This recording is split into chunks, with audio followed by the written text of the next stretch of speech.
Is AEW already the best wrestling promotion ever? I mean, I would say so, but I'm just one man. Look, it's far from perfect. Dynamite, even at its seminal peak, is too rushed and formulaic as a TV show. It's also, and this is deeply unfortunate given the early sports-oriented messaging, a little bit too silly and trivial. The various crimes, the wacky angles that invariably use pathetic, fake props, the consistent failure of the self-indulgent commentary team to be believably self-serious, or various emotion-driven angles, AEW does sometimes feel like it isn't proper, if that's the word. AEW can also be accused of living down to its reputation as a company that exists solely to put on the quote-unquote best matches. You'd be a bad faith operator to accuse AEW of not telling stories, but the relentless all-star 8-man tags, overused plunder, collision in general, it's pure critical acclaim doping at times. Now, you could easily argue that New Japan Pro Wrestling embarked on a single classic era, the 2011 to 2019 resurgence and US expansion, that was superior to and has outlasted AEW's entire existence to this point, and that's without factoring in the promotion's massively popular 90s heyday. If using objective commercial measurements, obviously WWE is the best literal promotion, ECW was far more creative and influential, Jim Crockett Promotions almost perfected the trifecta of great pro wrestling, matches, angles, and promos, and its best stuff was so believable and soulful that it withstands time's test better than any promotion of yore. If you think about what makes a great promotion across every category though, well, AEW might still have peaked higher than any other competitor. I'm Scott from WhatCulture.com, and these are 12 times AEW was better than literally everything. Number 12, the Kenny Omega vs Hangman Page storyline. Traditional pro wrestling heat barely exists, which is less than ideal. The mainstream US scene is still modeled to chase an unrecoverable emotion. I mean, when was the last time you earnestly felt moved by the conduct of a heel without playing along to the admiration of just the performance? For many, it was 2020 to 2021. Hangman Page vs Kenny Omega was the storyline that best captured relatable audience investment in a time defined by social media. The misleading, glamorous lives our peers apparently live make it difficult to feel a true sense of self-worth. Many of us are just anxious that we don't compare. Page never felt elite, and the buy-in was easy. He in 2019 was a very good worker and one of the funnier cast members of Being the Elite, but he wasn't Kenny Omega. Hangman never drew money nor worked a truly iconic singles match. Kenny had worked so many of them that it defined his persona. Together they tagged at Kenny's urging, the reason behind which slowly became apparent. Omega was in decline. He knew Page was his successor deep down, and he wanted to use him. Page scored the falls in their successful tag team title defenses, but Omega still treated Page like he was doing him a favor. The fans caught on and gravitated towards Page, who in parallel was putting forward genuinely hilarious character work. At All Out 2020, Omega had the temerity to abandon Page, even though he'd carried the team. This catalyzed their singles feud and put Page all the way over as a man who was elite. The fans just needed to convince him. MJF versus CM Punk conversely somehow generated the real stuff. MJF was such a manipulative sociopathic POS that it felt like he'd traveled back in time to a period where we could all just get lost in the fiction. Number 11, those magic weekend nights. To reduce it, the core purpose of a pro wrestling promotion is to build towards and nail the execution of major destination events. If there's a top 10 list of the best pro wrestling pay-per-views ever, it really might be difficult for any other company to get a look in. AEW Revolution 2020 is the model pay-per-view for any promotion of an upward trajectory. Match for match, it has since been improved upon several times, but the vast amount of talent who felt like world beaters on the night was just incredible. Orange Cassidy, Darby Allin, MJF, Jon Moxley, and Hangman Page all looked more than capable of securing AEW's future across the next 5 years, and they did. All Out 2021 was in fact too good to be true. But if Revolution 20 felt like the night AEW could become one of the best promotions ever, All Out 2021 was the night it did. Since then, take your pick. The talent roster expanded to an extent that presented several niggling issues on TV, but on those immortal weekend nights, it was totally worth it. Revolution 2023 boasted the best Iron Man match and, to that point, the best plunder match in AEW history. An absolutely exhilarating trios match between the Elite and the House of Black was merely the third best match on the card. Dynasty 2024 casually presented what many consider to be the best match ever promoted on US soil. If you troll through AEW's Big Show chronology from 2021 onwards, the absolute worst you're looking at is a 7 out of 10. The sheer number of bona fide 9s, WrestleDream 23, All In London 24, Revolution 2025 is outrageous. All In Texas was a 9.5. For the love of God, the fourth best match on that show was a worthy entry into the Kenny Omega versus Kazuchika Okada rivalry if we're just gonna put it up in lights. Number 10, every Anarchy in the Arena match. For a long time, it felt like pro wrestling had exhausted the possibilities of the gimmick match. match. Even the last great pre-AEW idea, Money in the Bank, so successful that it spawned its own annual PLE, one that expanded the Big Four into the Big Five, was a tweak on an existing idea. It was a ladder match with 6 wrestlers in it. Every other new idea was a convoluted take on something that already existed, which was practically the specialty of TNA. That was until the pandemic forced AEW to think creatively, and they did so to an extravagant degree with Stadium Stampede, a retooled version of which, Anarchy in the Arena, transplanted the deranged action and comedy hybrid into the wild throes of a bigger, packed building. An outrageously entertaining melting pot of ideas, Anarchy in the Arena is just amazing. Squads of 5 do battle across the entire arena and the backstage area. At its mind-blowing best, Anarchy in the Arena is so unhinged and expansive that the director sometimes struggles to capture the next wild stunt. This is a feature, not a bug though, that enhances the all-important sense of chaos. For an elaborate match that requires so much in the way of expert timing, it never really feels like it. You could argue that the match is formulaic and a bit contrived. Every year a song plays on a loop over the PA before the heels find a way to cut it and deprive the crowd. Every year since the Young Bucks have worked it, there's an awesome unexpected explosion spot. Every year a babyface comes back from the dead and heroically walks down the ring to even the odds. But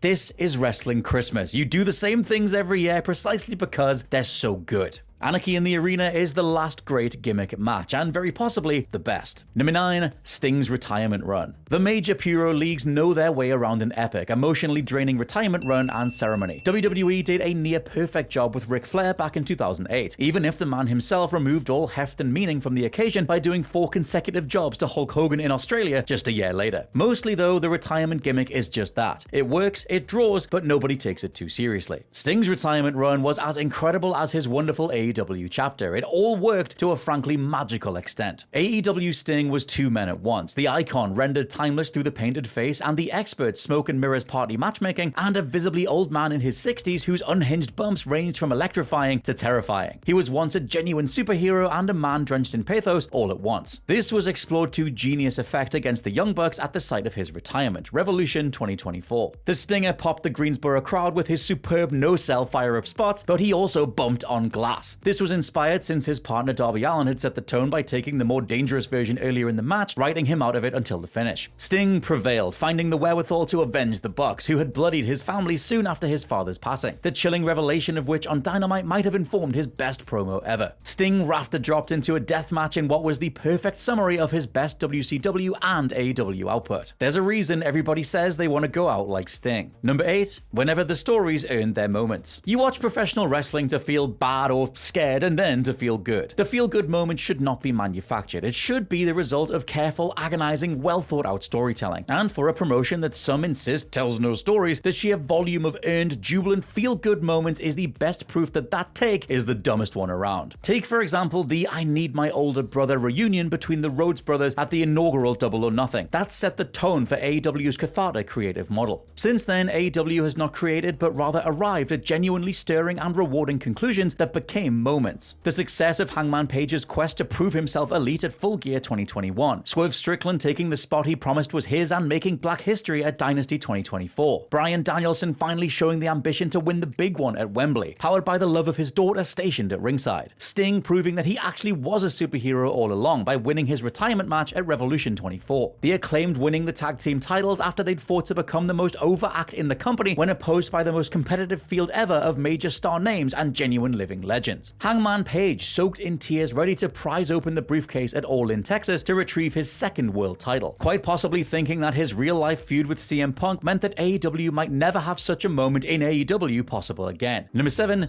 when the bell rang. Through sheer longevity alone, New Japan has almost certainly promoted more great matches than AEW, and indeed every other competitor. Where AEW might win this category though is range. WWE boasts both. It's a promotion that has dealt in incendiary brawls. Bret Hart vs. Steve Austin, WrestleMania 13. Modern technical classics like Daniel Bryan vs. AJ Styles, TLC 2018, and deliriously entertaining BS spectacles, Sami Zayn vs. Johnny Knoxville, WrestleMania 38. The sheer volume of terrible WWE matches, though, is only matched by the mundane. WWE, by design, doesn't want to win awards for best matches, often crafting them to be nothing special. AEW does. There may not be a technical wrestling match anywhere ever as good as Bryan Danielson vs. Zack Sabre Jr. at WrestleDream 23. Kenny Omega vs. Will Ospreay Ospreay at Forbidden Door 23 is a candidate for the best modern epic and features the most well-timed rope break spot ever. Omega only seemed to start moving his feet towards the rope following the Stormbreaker at 2.9. Whichever tag style you prefer, lucha, high-flying, southern, between them the Lucha Brothers, Young Bucks, and FTR have all delivered classics. MJF versus Bryan Danielson at Revolution 23 was the most dramatic Iron Man match ever. Eddie Kingston is one of the best brawlers ever, and his AEW library is stunning. There have been over 300 episodes of AEW Dynamite. Almost every single edition has presented at least one excellent pro wrestling match. The vast majority have featured at least two. There hasn't been a single episode with all bad matches. And for better or worse, since Collision fundamentally exists to book matches for the sickos, that principle applies twofold. Number 6. When the roster got stacked. AEW's roster at various points and in totality is the best ever assembled. Kenny Omega, the best big match worker ever, solidified that case in AEW in unforgettable wars against Will Ospreay, Bryan Danielson, and Hangman Page. Bryan Danielson, the best worker ever, enjoyed his best ever run of matches in the promotion. Almost everything he did was genius. His Dynamite match against Roosh was one of the most disgusting, frenzied brawls in modern wrestling history, and it wasn't even his best AEW match involving blood. Hangman Page evolved into a modern great in AEW, with his unparalleled attention to detail and frightening commitment. Will Ospreay's 2024 was an absurd collection of state-of-the-art dream matches. CM Punk, in contrast, delivered much in the way of elegant strip-backed craft. The Young Bucks, kings of pay-per-view, made fans believe the finish wasn't false about 100 times in countless matches. MJF reached these stratospheric levels when he wasn't trying to do too much. Swerve Strickland ascended to the tier of best in the world from 2023 onwards. Jon Moxley, when motivated, felt like a real hero and the most imposing big bad, depending on which role he played. Tony Storm eventually became the most over wrestler in the company, irrespective of gender, in early 2025. And the supporting cast more closely resembles the best wrestling festival ever than just a mere roster of talent. The range and quality of talent is just silly. Chris Statlander, FTR, Powerhouse Hobbs, Kyle Fletcher, Darby Allin, Bandito, Kazuchika Okada, Eddie Kingston, Hikaru Shida, Jamie Hayter. He's unfashionable now, but AEW even got the best out of the legendary Chris Jericho for 3 mostly glorious years too. Number 5. Whenever AEW hit the music. The stereo output of Mikey Ruckus and licensed themes is a massive AEW selling point. AEW perhaps hasn't captured the grand majesty of All Japan's 90s library, nor classic-era WWF's ability to soundtrack the distinct personality of its crazed cast of wrestlers, though timeless Tony Storm's does come very close. Also, and this is crucial and very annoying, AEW does not turn the volume up on TV feed anywhere near as loud as they should. Still, the themes. Hangman Page boasts no less than 2 incredible compositions. One sets the tone of a man who lives to persevere. The other is a menacing sound of that same man finally succumbing to the dark. FTR's Giorgio Moroder sound-alike is too brazen even for Jimmy Hart, but it's still awesome. Eddie Kingston's theme brilliantly distills the aggression, anguish, and dogged spirit of his persona.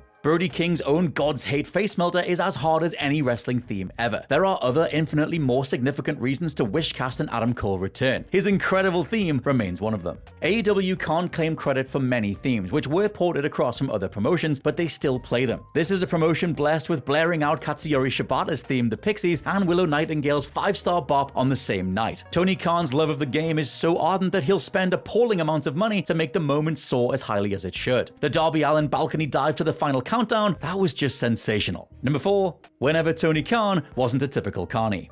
This is a hard sell, given that he's a billionaire who might act with more childish ruthlessness than his sometimes dopey public persona suggests. Many performers have spoken of Khan's tendency to ghost the wrestlers on his roster that he has no intention of using. Tony Khan, though, truly wants good things to happen for his talent and puts them in positions to achieve it. Even the dud signings whose runs were unfortunate enjoyed at least one great night. Keith Lee at All Out 2022, Malachi Black at Revolution 23, Jake Hager during the first Stadium Stampede. Hell, even Paul White took an awesome bump in the strange yet wonderful Like a Dragon street fight. Khan fought with Warner to get the Briscoes on television. His tribute to the much-missed Mr. Brody Lee was the most emotionally stirring and dignified wrestling tribute show ever, and the best wrestling show ever, full stop. On that night, Khan allowed Brody Jr. the stage on occasion to create dream moments for himself. He granted Hangman Page as much time as he needed and wanted to be a father when Page was in the midst of the push of his life. Khan at times is too nice. Without over-pushing them, he has refused to give up on wrestlers who stood a very remote chance of getting over. A lot of people love AEW because it's great, and while Khan has made more than one appalling decision, the signing of Ric Flair for example, Wings! more people love it because, by wrestling standards, it's really quite nice. Number 3. When Tony Khan listened. Almost every promoter in the history of the medium has inflicted an unwanted wrestler upon their audience because the booker happened to like them. Vince McMahon almost specialized in this. Bill Watts operated with galling nepotism when pushing his useless son Eric in 1992. Triple H is also guilty of this. Solo Sikoa, Seth Rollins in the role of a top guy, and the inverse scenario of not pushing wrestlers the fans vocally want to see more of. Bianca Belair has been underutilized since July 2022. Guido is practically defined by his stubbornness during these years of decline. Has Tony Khan ever burdened his audience for such a significant amount of time? Jack Perry's big push in 2024 counts, sure, but we are entering exception to the rule territory. And Perry was written off TV when Khan eventually got it. He didn't dig his heels in. Tony Khan might have repeated the very mistakes he knew all too well not to make as an intelligent superfan. The sub-WWE skits of 2023 were ghastly, but he listens to, respects, and rewards his fanbase. If the fans dislike a certain direction, he will abandon it, even if he's a little slow to implement the change and should be more ahead of things in general. To cite 2 examples, after a dismal 2023, Khan implemented his own version of the G1 Climax, the round-robin Continental Classic, as a bit of an apologetic gesture. He should have known full well that the Money in the Bank cash-in gimmick wasn't what AEW fans wanted for their alternative company, and so he's dropped it. One thing has also remained consistent. Khan outright refuses to falsely advertise matches. That's better than deliberately booking a mediocre product in stasis, as Khan knows he's already secured his audience. Number 2. When Dynamite was at its peak.